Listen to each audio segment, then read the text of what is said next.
Representative Hank Johnson tweeted that he caused what he calls good trouble today in the spirit of late Congressman John Lewis. Capitol Police in Washington, D.C. arrested Congressman Johnson, who says that he was protesting against the Senate not making moves on voting rights legislations and filibuster reform. NBC is reporting he was with about 10 other protesters. They were all arrested.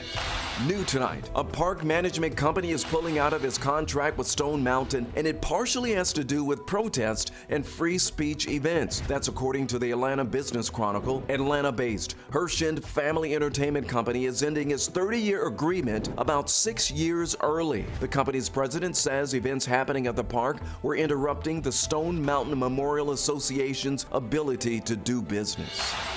Developing at 11, a jury convicted the suspended Georgia insurance commissioner on more than 30 counts of fraud and money laundering. While Jim Beck was suspended, taxpayers kept paying for his salary and for the salary of the person placed in his position temporarily. His charges stem from his time as general manager of the Georgia Underwriting Association before he was elected insurance commissioner.